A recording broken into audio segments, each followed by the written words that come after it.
Chapter 4. It's Christmas now. Months passed, but no one came forward about the rock. Harry could put his missing rock out of his mind, but he became very sad once he remembered it was lost. The Christmas season had started, and Hogwarts decorated with lots of Christmas trees. Students were wrapped up and getting gifts before they went home for Christmas. Some of them would stay at Hogwarts, while others could choose to go home. Hermione went to the forest to get Harry's gift. She trudged through the deep snow and arrived in a white-glazed forest. Some of the trees were evergreen, and others had lost their leaves and let the sun shine through their branches. She walked around looking for a branch. As she ventured deeper into the forest, she began to hear a man singing an axe-themed Christmas carol. She followed the noise and saw Hagrid cutting down a large evergreen tree with an axe. Hagrid noticed Hermione and waved. "Hello." Hermione looked through a tree's branches. "Hagrid?" Hagrid continued to hit the tree with his axe. "Why so cold?" "Because you've been telling people they're wizards." "Yeah? And then they come here. I just talk cause and effect. I should be a teacher." He swung the axe again. "But if you know the truth most believe, why are you here?" Hermione started to look at another tree's branches. "Because a half-giant has told everyone in my family that they're a wizard. You missed me, though. Now I'm stuck at Hogwarts with two annoying people who think they're magical wizards.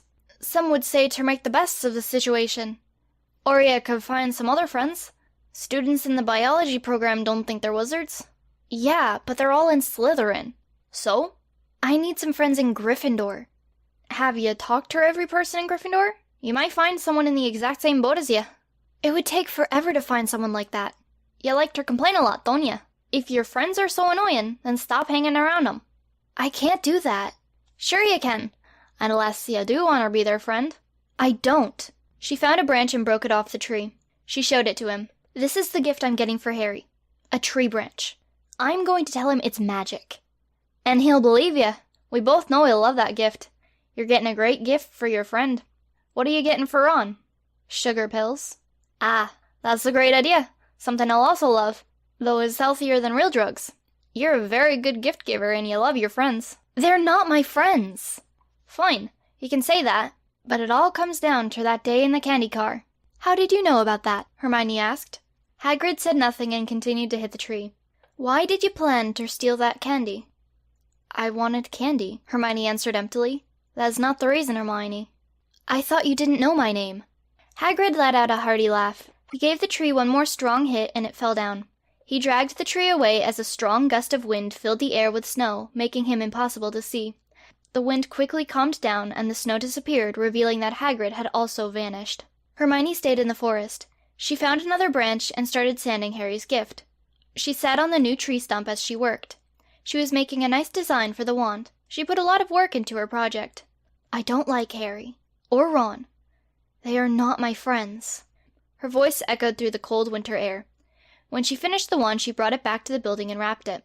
She kept reminding herself that she was just being a nice person, but Hagrid's words haunted her thoughts.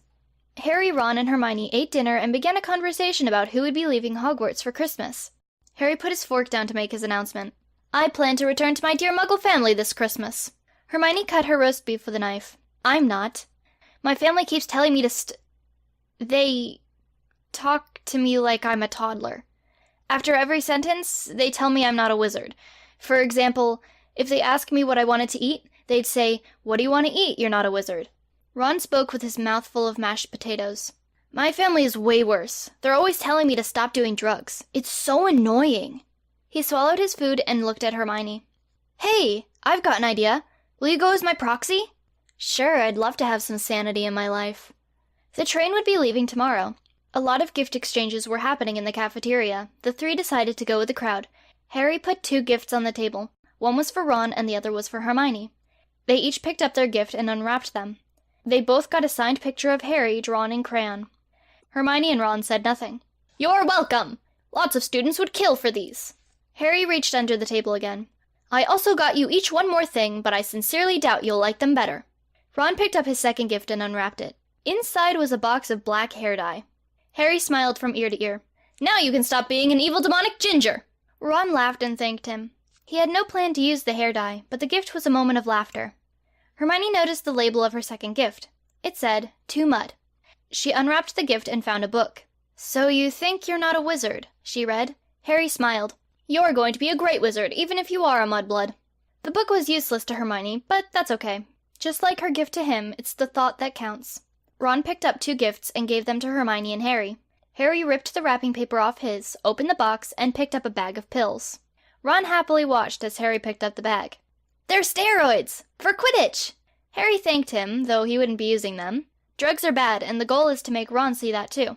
Hermione opened her gift from Ron and found another bag of pills. Ron again happily watched as she took the bag out of the box.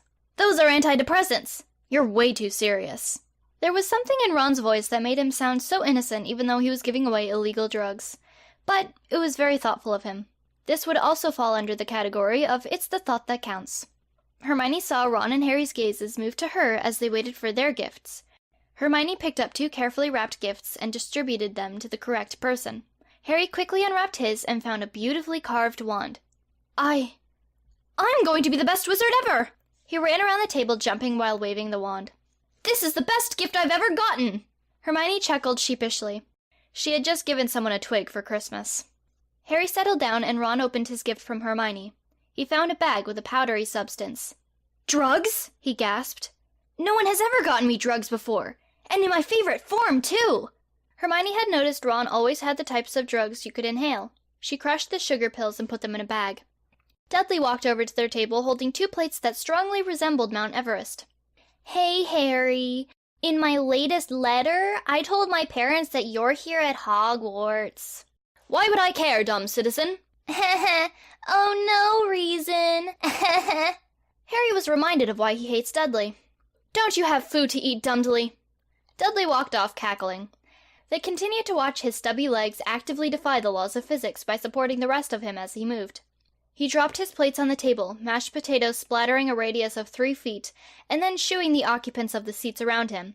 When they put up a fight, he took out 2 cans of incredibly processed and preserved aerosol cheese that were completely hidden in his blubber. He assaulted the now fleeing students with the cheese. They shook dumbly out of their minds, and Hermione looked down the long table.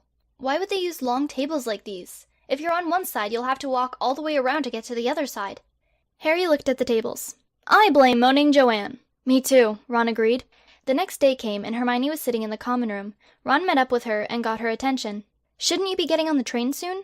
"I don't want to see my parents." "You said you'd go as my proxy," Ron whined.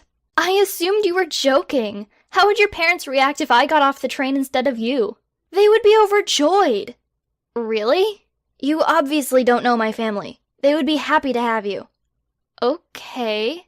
Hermione and Harry went to their respective dormitories and started packing their bags. A long amount of time passed as Harry kept getting distracted by various things. Soon, an owl brought something to Harry. "I didn't know birds could deliver mail," he said as he untied the letter from the owl's leg. His happy expression disappeared as he began to read a letter from his parents. He stopped packing and went to the common room. Ron and Hermione were already there. She noticed Harry wasn't ready to go. "Where are your bags?" Harry looked towards the ground. "I'm not going home this Christmas. My dear Muggle family sent me this letter." He held out the letter to Hermione. She unfolded the note and read it aloud. "Dear Harry, we are deeply sorry, but it will not be possible for you to come home this Christmas. It is too dangerous right now. Sorry again. Love, Mum and Dad." Harry sank into a chair. Hermione refolded the letter and put it down on a table. "I'm sorry, Harry." He stood and picked up the letter. "I'm going to put this in my room. I'll catch up with you later." Hermione and Ron started walking to the train. Ron took out the bag of sugar pills that Hermione gave him and inhaled it. "These drugs are awesome!" "What's better, a hyper Ron or a high Ron?" Hermione chuckled. They approached the bright doorway that would take them outside. Hermione was getting more and more lost in thought. "Why is Harry's home too dangerous right now?" she muttered. Despite being quiet, Ron heard her and tried to offer a suggestion. "Maybe—" "Yeah, I don't know. I hope everything will be okay." They arrived at Hogsmeade Station and waited. Dudley waddled towards them with a tree branch that was so huge it still had leaves on it. "Where's Potter?" "Did you sharpen that?" an alarmed Hermione asked with her eyes wide. "It makes the magic more dangerous." "For everyone else," he cackled. "Where's Potter?" "As if I'd tell you." "Hermione, this is the early 90s, Ron scolded. "That's not quite a thing yet." Hermione ignored Ron. "Do you know about any danger in his town?" "Godric's Hollow?" "Of course not. Why would I know anything about danger?" "That's just silly." Hermione glared at Dudley and stepped towards him. "All right, Dumbly, I'm going to need you to answer my question without laughing. What do you know about danger in Harry's hometown?" Hey, back off. No. I don't know anything about danger anywhere. I'm a very peaceful person. Ron turned to Dudley. Peaceful? If I remember correctly, you were the one who started the fight at the Quidditch match. Dudley scoffed. And if I remember correctly, you had just gotten some new drugs and were higher than my great-uncle Sniff. Ron gave an angry glare as he and Hermione watched Dudley run off laughing. I really don't like him, she glowered. Harry arrived at the train station and walked towards his friends. He decided to make the most of the situation and be happy. He'll be able to hang out with Ron.